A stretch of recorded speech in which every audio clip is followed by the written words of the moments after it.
BY Vijendra ಅವರು ರಾಜ್ಯಾಧ್ಯಕ್ಷರಾದ ನಂತರ ಪ್ರಥಮ ರಾಜ್ಯ ಕಾರ್ಯಕಾರಿಣಿ ಸಭೆ 27ನೇ ತಾರೀಕು ಶನಿವಾರ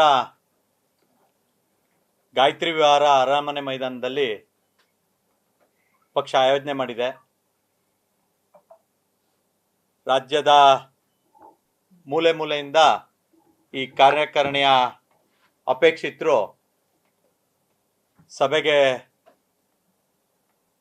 ಬರಲಿದ್ದಾರೆ.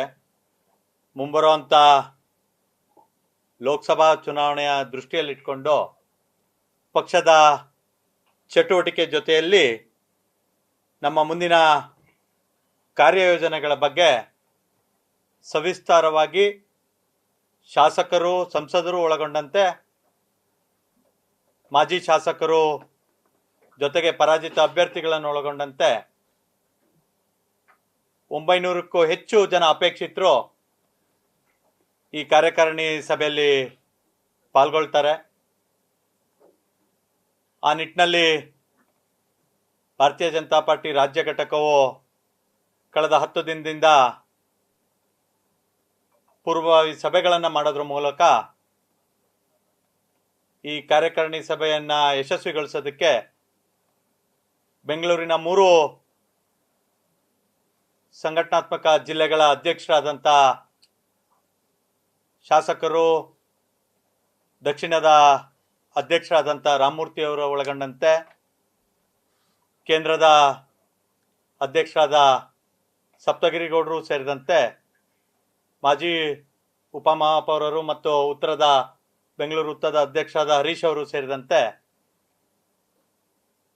3 ಜಿಲ್ಲೆಯ ಎಲ್ಲ ಪದಾಧಿಕಾರಿಗಳು, ಮಾಜಿ ಜಿಲ್ಲಾಧ್ಯಕ್ಷರು ಸೇರಿದಂತೆ ಶಾಸಕರ ಒಂದು ಮಾರ್ಗದರ್ಶನದಲ್ಲಿ ಈ ಒಂದು ಕಾರ್ಯಕಾರಿಣಿ ಸಭೆಗೆ ಎಲ್ಲ ರೀತಿಯ ಪೂರ್ವ ತಯಾರಿಯನ್ನು ಮಾಡ್ತಾ ಇದ್ದಾರೆ. 25ಕ್ಕೂ ಹೆಚ್ಚು ವೃತ್ತಗಳಲ್ಲಿ ಭಾರತೀಯ ಜನತಾ ಪಾರ್ಟಿಯ ಈ ಸಭೆಗೆ ಬರುವಂಥ ಪ್ರಮುಖರಿಗೆ, ಕಾರ್ಯಕರ್ತರಿಗೆ ಸ್ವಾಗತವನ್ನು ಕೋರ್ತಾ ಇದ್ದಾರೆ. ಭಾಳ ವ್ಯವಸ್ಥಿತವಾಗಿ ರಾಜ್ಯದ ಮೂಲೆ ಮೂಲೆಯಿಂದ ಬರುವಂಥ ಅಪೇಕ್ಷಿತರಿಗೆ ವಾಹನದ ವ್ಯವಸ್ಥೆಯಿಂದ ಹಿಡಿದು ಅವರಿಗೆ ವಾಸ್ತವ್ಯ ಹೂಡಲು ಕೊಠಡಿಯ ವ್ಯವಸ್ಥೆ ಒಳಗೊಂಡಂತೆ ಬೇಕಾಗುವಂಥ ಎಲ್ಲ ವ್ಯವಸ್ಥೆಯನ್ನು ಭಾಳ ಅಚ್ಚುಕಟ್ಟಾಗಿ ಕಾರ್ಯಕ್ರಮವನ್ನು ಆಯೋಜನೆಯನ್ನು ಮಾಡಿದ್ದಾರೆ. ನಿಮ್ಗಳ ಮೂಲಕ ನಾನು ಎಲ್ಲ ಅಪೇಕ್ಷಿತರಿಗೆ ಈ ಒಂದು ಕಾರ್ಯಕಾರಿಣಿಯನ್ನು ಯಶಸ್ವಿ ಮಾಡಲಿಕ್ಕೆ ಆಹ್ವಾನವನ್ನು ಕೂಡ ಕೊಡ್ತಾ, ಏನು ರಾಜ್ಯ ಸರ್ಕಾರದ ಧೋರಣೆ ಇದೆ ಆ ಧೋರಣೆ ವಿರುದ್ಧ ಕಾರ್ಯಕಾರಿಣಿಯಲ್ಲಿ ಹಲವಾರು ವಿಷಯ ಚರ್ಚೆಗೆ ಬರುತ್ತೆ. ಅವರ ಹಿಂದೂ ವಿರೋಧಿ ನೀತಿ ಆಗ್ಬೋದು, ಅಭಿವೃದ್ಧಿಗೆ ಪೂರಕವಾಗುವಂಥ ಯಾವುದೇ ಕೆಲಸ ಕಾರ್ಯಗಳನ್ನು ಮಾಡದೇ ಇರೋದ್ರ ಬಗ್ಗೆ ಸೇರಿದಂತೆ ಅನೇಕ ವಿಚಾರಗಳನ್ನು ನಿರ್ಣಯ ಮಾಡಬೇಕು ಅನ್ನೋ ಅಪೇಕ್ಷೆ ಇದೆ.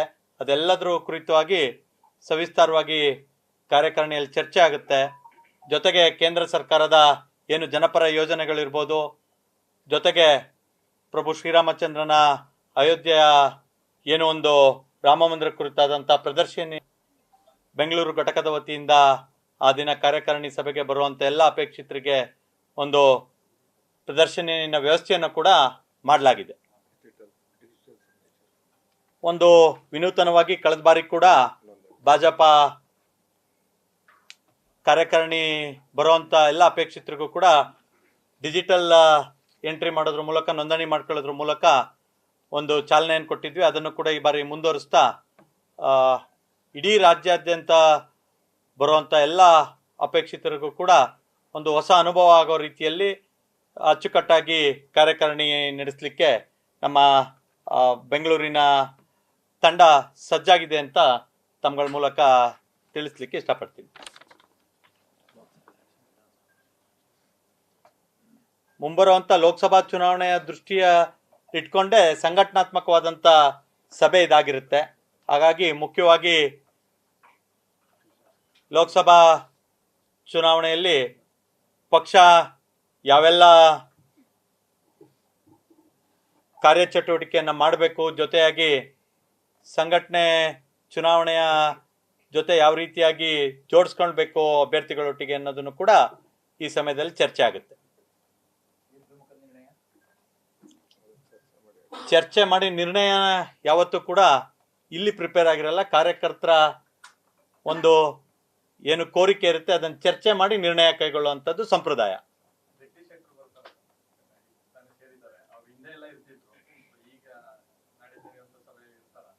ಇವತ್ತು ಬೆಳಗ್ಗೆ 12:30 ನನ್ನ ವಾಚಿಂಗ್ ಟೈಮ್ ಪ್ರಕಾರ ಅವರು ಭಾರತೀಯ ಜನತಾ ಪಾರ್ಟಿಯನ್ನ ವಿದ್ಯುಕ್ತವಾಗಿ ಸೇರ್ಪಡೆಯಾಗಿದ್ದಾರೆ. ಹಿರಿಯರು ಅವರೆಲ್ಲ ಪಕ್ಷವನ್ನ ಕಟ್ಟಿ ಅಧಿಕಾರಕ್ಕೆ ತರೋದಕ್ಕೆ ಅವ್ರದೇ ಆದಂಥ ಕೊಡುಗೆ ಕೊಟ್ಟಂತ ನಾಯಕರು. ಅವ್ರು ವಾಪಸ್ ಬಂದ ನಂತರ ಭಾರತೀಯ ಜನತಾ ಪಾರ್ಟಿಯ ಪ್ರತಿ ಚಟುವಟಿಕೆಯಲ್ಲೂ ಕೂಡ ಅವ್ರು ಇರಬೇಕು ಅನ್ನೋದು ಕಾರ್ಯಕರ್ತರ ಮತ್ತು ಮುಖಂಡರ ಅಪೇಕ್ಷೆ. ಖಂಡಿತವಾಗ್ಲೂ ರಾಜ್ಯಾಧ್ಯಕ್ಷರು ಅವರೊಟ್ಟಿಗೆ ಚರ್ಚೆ ಮಾಡಿ ಬರುವಂತೆ ಆಹ್ವಾನ ಕೊಡ್ತಾರೆ ಅನ್ನೋದು ನನಗಿರುವಂತ ಒಂದು ಮಾಹಿತಿ. ಭಾರತೀಯ ಜನತಾ ಪಾರ್ಟಿಯ ಯಾವ್ಯಾವ ಕೆಲಸಕ್ಕೆ ಯಾರ್ಯಾರನ್ನ ತೊಡಗಿಸ್ಕೋಬೇಕು ಅನ್ನೋದು ಕೇಂದ್ರದ ನಾಯಕರಿಗೆ ಬಿಟ್ಟಂತ ವಿಚಾರ. ನಮ್ಮ ಕಣ್ಮುಂದೆ ಇರುವಂತದ್ದು ಲೋಕಸಭಾ ಚುನಾವಣೆ ಕಾರ್ಯಕಾರಿಣಿ ಸಭೆ. ಅದರ ಚೌಕಟ್ಟಿನಲ್ಲಿ ನಾವು ಇವತ್ತು ಪತ್ರಿಕಾಗೋಷ್ಠಿಯನ್ನು ಕರೆದಿದ್ವಿ. ಉಳಿದೆಲ್ಲ ವಿಚಾರವನ್ನ ಮಾಜಿ ಮುಖ್ಯಮಂತ್ರಿ ಆಗಿದ್ದಂಥವ್ರು, ಬಹಳ ಹಿರಿಯರು, ರಾಜ್ಯದಲ್ಲಿ ಪಕ್ಷವನ್ನ ಕಟ್ ಬೆಳೆಸ್ತಾ ಇರೋಂಥವ್ರು, ಅವ್ರ ಬಗ್ಗೆ ತೀರ್ಮಾನ ಮಾಡೋದಕ್ಕೆ ರಾಜ್ಯದಲ್ಲಿ ಹಿರಿಯ ನಾಯಕರಿದ್ದಾರೆ. ರಾಷ್ಟ್ರೀಯ ಮಟ್ಟದಲ್ಲಿ ಸನ್ಮಾನ್ಯ ಪ್ರಧಾನಮಂತ್ರಿಗಳಾದ ಮೋದಿ ಸಾಹೇಬ್ರು ಇರ್ಬೋದು, ಅಮಿತ್ ಶಾ ಅವರು ಇರ್ಬೋದು, ನಡ್ಡಾಜಿ ಅವರು ಇದ್ದಾರೆ. ಅವರೆಲ್ಲರೂ ಕೂತು ಚರ್ಚೆಯನ್ನು ಮಾಡ್ತಾರೆ.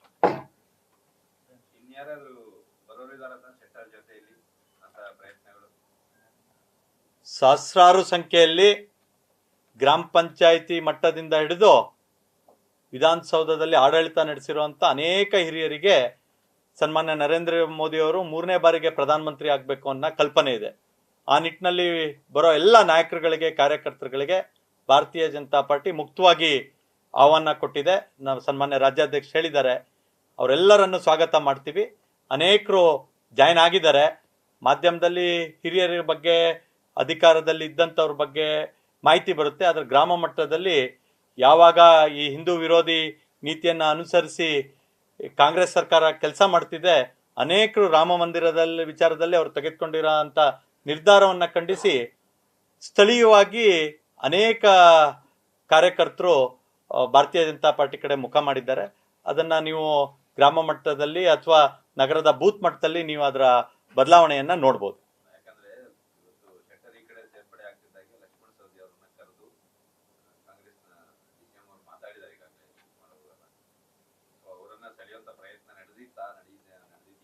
ನೋಡಿ, ಜಗದೀಶ್ ಶೆಟ್ಟರು ಮಾತಾಡ್ಬೇಕಾದ್ರೆ ಒಂದು ಹೇಳಿದ್ರು, ಸ್ವಇಚ್ಛೆಯಿಂದ ಅಂತೇಳಿ ಹೇಳಿದ್ರು. ಯಾರಿಗೂ ಕೂಡ ಅವರೆಲ್ಲರೂ ಹಿರಿಯರಿದ್ದಾರೆ, ಮುಖ್ಯಮಂತ್ರಿ ಆಗಿದ್ದಂಥವ್ರು, ಮಾಜಿ ಉಪಮುಖ್ಯಮಂತ್ರಿ ಆಗಿದ್ದಂಥವ್ರು, ಅವ್ರನ್ನ ಸೆಳೆಯುವಂತ ಪ್ರಶ್ನೆ ಬರಲ್ಲ. ಅವರಿಗೆ ಮತ್ತೊಮ್ಮೆ ನರೇಂದ್ರ ಮೋದಿ ಅವರು ಪ್ರಧಾನಿ ಆಗ್ಬೇಕು ಅಂತೇಳಿ ಹೇಳಿ ಮನಸ್ಸಿಗೆ ಬಂದು ಅವರು ಬದಲಾವಣೆ ಆಗ್ಬೇಕು ಹೊರತು ನಾವು ಯಾವುದೇ ಆಸೆ ಆಮಿಷ ತೋರಿಸಿ ಕರೆತರುವಂತ ವ್ಯಕ್ತಿಗಳಲ್ಲ. ಅವರೆಲ್ಲರೂ ಬಹಳ ಹಿರಿಯರಿದ್ದಾರೆ. ಅಲ್ಲ, ಬರಬೇಕು ಅಂತ ಅನೇಕ ಕಾರ್ಯಕರ್ತರ, ನಮ್ಮ ಮತದಾರರು ಮತ್ತೆ ನಮ್ಮ ಮುಖಂಡರ ಅಪೇಕ್ಷೆ ಇತ್ತು. ಅವ್ರಿಗೂ ಕೂಡ ಪಕ್ಷ, ನೀವು ಜನಸಂಘದ ಕಾಲದಿಂದ ಅವರ ಕುಟುಂಬ ಭಾರತೀಯ ಜನತಾ ಪಾರ್ಟಿಯೊಂದಿಗೆ ಗುರುಸ್ಕೊಂಡಿದೆ. ಅವ್ರಿಗೆ ವ್ಯತ್ಯಾಸ ಕಳೆದ 9 ತಿಂಗಳು 10 ತಿಂಗಳಲ್ಲಿ ಏನು ವ್ಯತ್ಯಾಸ ಬಂದಿರುತ್ತೆ ಅಂತ ಅವ್ರಿಗೆ ಹೆಚ್ಚು ಮಾಹಿತಿ ಇರುತ್ತೆ. ನಾನು ಅವ್ರ ಪರವಾಗಿ ಮಾತನಾಡ್ಲಿಕ್ಕೆ ಹೋಗೋದಿಲ್ಲ. ಆದರೆ ನಮ್ಮೆಲ್ಲರ ಆಸೆ ಇತ್ತು, ಅವ್ರ ಹಿರಿಯರು ಪಕ್ಷಕ್ಕೆ ಬರಬೇಕು ಅಂತ ಆಸೆ ಪಟ್ಟವರಲ್ಲಿ ನಾನು ಕೂಡ ಒಬ್ಬ.